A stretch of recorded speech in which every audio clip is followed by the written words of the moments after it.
मूर्खों के फरिश्ते। बादशाह अकबर घुड़सवारी के इतने शौकीन थे कि पसंद आने पर घोड़े का मुंह मांगा दाम देने को तैयार रहते थे। दूर दराज के मुल्कों जैसे अरब, पर्सिया आदि से घोड़ों के विक्रेता मजबूत एवं आकर्षक घोड़े लेकर दरबार में आया करते थे। बादशाह अपने व्यक्तिगत इस्तेमाल के लिए चुने गए घोड़े की अच्छी कीमत दिया करते थे।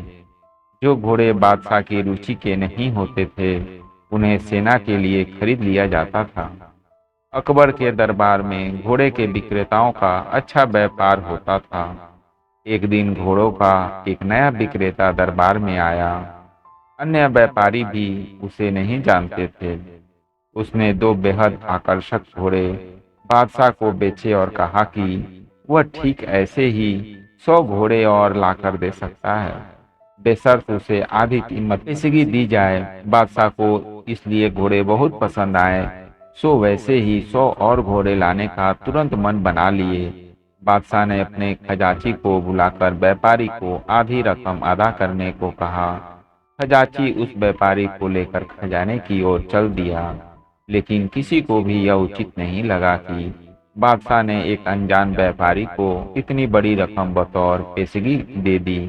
लेकिन विरोध जताने की हिम्मत किसी के पास में न थी। सभी चाहते थे कि बीरबल यह मामला उठाए।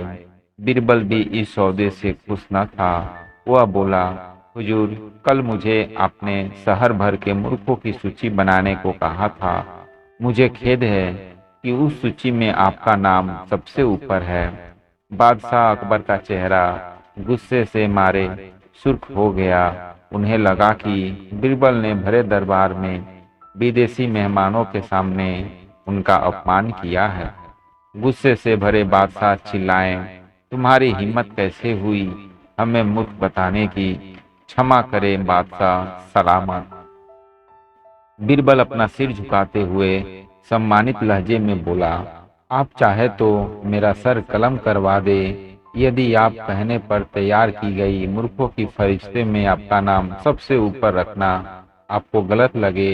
दरबार में ऐसा सन्नाटा छा गया कि सुई गिरे तो आवाज सुनाई दे जाए। अब बादशाह अकबर अपना सीधा हाथ उठाया, तर्जनी को बीरबल की ओर ताने गए बढ़े। दरबार में मौजूद सभी लोगों की सांसें जैसे थम सी गई थी। उत्सुकता एवं उत्तेजना सभी के चेहरों पर नृत्य कर रही थी। उन्हें लगा कि बादशाह सलामत बीरबल का सिर धड़ से अलग कर देंगे। इससे पहले किसी की इतनी हिम्मत न हुई थी कि बादशाह को मूर्ख कहे।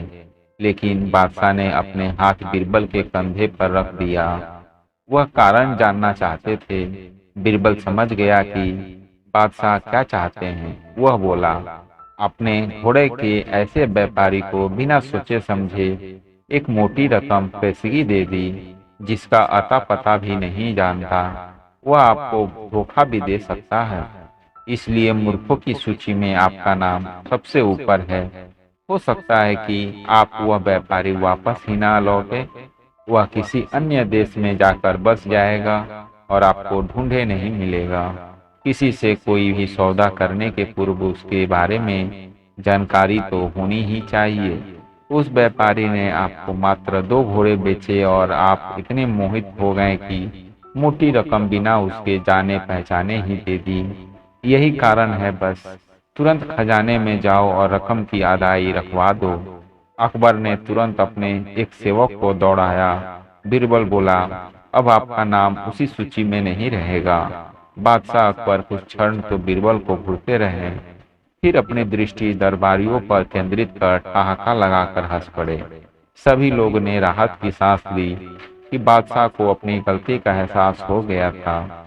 हंसी में दरबारियों ने भी साथ दिया और बीरबल की चतुराई की एक स्वर से प्रशंसा की गई।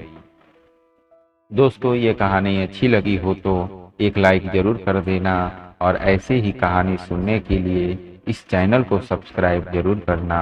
धन्यवाद दोस्तों।